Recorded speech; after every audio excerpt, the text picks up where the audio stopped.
ദേശീയ ദിനാഘോഷത്തിന്റെ വർണ്ണപ്പൊലിമയിലാണ് സുൽത്താനേറ്റിലെ നാടും നഗരവും. നാടൊട്ടുക്ക് ഒമാന്റെ ത്രിവർണ്ണ പതാക പാറിക്കളിക്കുന്നു. തലസ്ഥാന നഗരമായ മസ്കത്തിലെ രാവുകൾ ദീപപ്രഭയിലാണ്.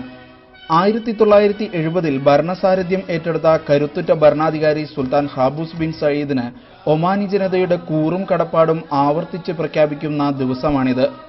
സുൽത്താന്റെ ജന്മദിനമാണ് നവംബർ 18. ഈ ദേശീയ ദിനത്തിൽ സുൽത്താൻ ഖാബൂസിന് 73 വയസ്സ് പിന്നിടുന്നു. മലയും മരുഭൂമിയും മാത്രമായിരുന്ന ഒരു നാടിനെ ആധുനിക നഗരത്തിന്റെ പ്രൗഢിയിലേക്കും സൗകര്യങ്ങളിലേക്കും കൈപിടിച്ചു നടത്തിയ രാഷ്ട്രനായകനാണ് സുൽത്താൻ ഖാബൂസ്.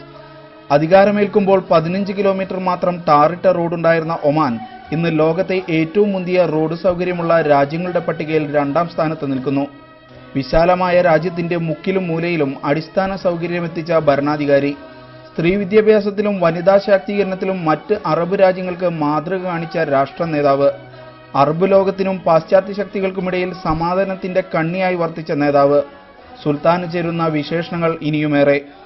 70% വരുന്ന ഒമാനികൾക്ക് തൊഴിലവസരം സൃഷ്ടിക്കാൻ 25 വർഷം മുമ്പേ സ്വദേശിവൽക്കരണം തുടങ്ങിവെച്ച ഭരണാധികാരിയാണ് സുൽത്താൻ ഖാബൂസ്.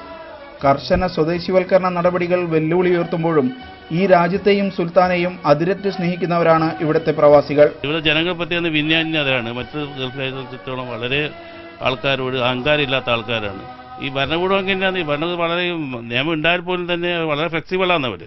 ദേശീയ ദിനാഘോഷത്തിന് നിറവും ആവേശവും പകരാൻ സ്വദേശികളെക്കാൾ ഒരു പടി മുന്നിലുണ്ട് ഇവിടുത്തെ മലയാളി പ്രവാസികൾ. വ്യാപാര കേന്ദ്രങ്ങളും സ്ഥാപനങ്ങളും അലങ്കരിച്ച് അവരും ഈ നാടിന്റെ ആഘോഷം കെങ്കേമമാക്കുന്നു. ദേശീയ ദിനത്തിൽ അന്നം തന്ന നാടിനോടുള്ള കൂറ് പ്രഖ്യാപിക്കുകയാണ് ഒമാനിലെ പ്രവാസികൾ. ഷിനോഷ് ഷംസുദ്ദീൻ, മീഡിയ 1, മസ്കത്ത്.